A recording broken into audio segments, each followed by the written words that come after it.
The history of Greenland, from Ice Age to modern geopolitics. When you hear the name Greenland, you probably imagine endless ice, frozen seas, and one of the coldest places on Earth. But what if I told you that Greenland was once green, that it was home to Viking farmers, and that today it sits at the center of global power politics? Greenland's history is not just a story of ice, it's a story of survival, ambition, colonization, climate change, and the future of our planet. This is the complete history of Greenland. Long before Vikings ever sailed north, Greenland was already inhabited. Around 4,500 years ago, the first humans arrived from Arctic Canada. These were Paleo-Eskimo cultures, including the Sakak, Independence I, and later the Dorset culture. They survived using stone tools, seal and whale hunting, deep knowledge of Arctic ice and seasons.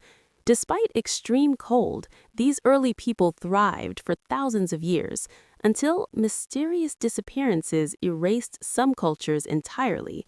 Historians still debate climate change, resource depletion, migration back to North America.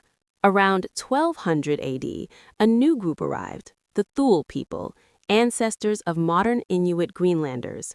Unlike earlier cultures, the Thule used dog sleds, built large skin boats, umiaks, and hunted massive whales.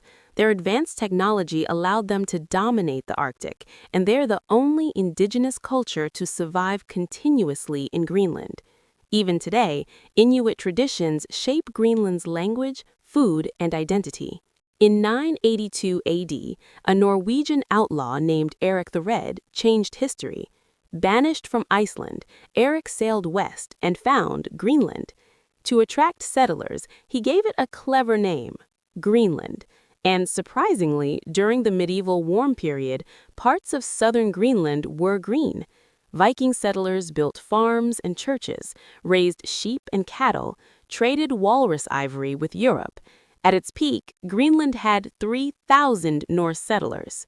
By the 1400s, the Viking settlements vanished. Why? Historians believe the Little Ice Age made farming impossible, trade routes collapsed, conflict with Inuit populations, refusal to adapt to Inuit survival methods. Unlike the Inuit, the Vikings clung to European lifestyles and paid the price. Greenland became silent once again. In 1721, Denmark returned to Greenland.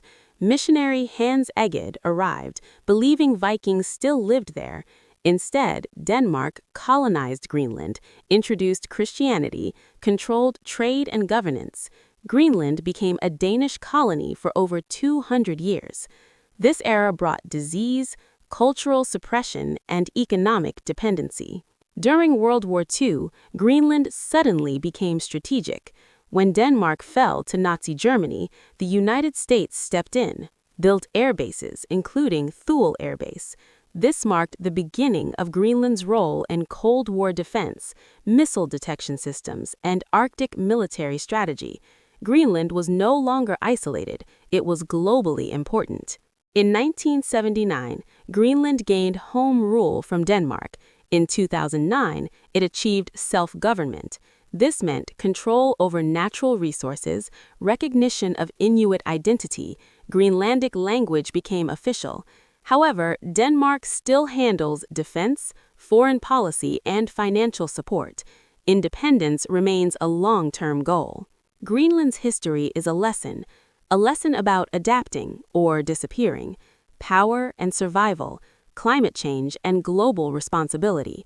Once green, then frozen, now melting again, Greenland's future may shape the future of Earth itself.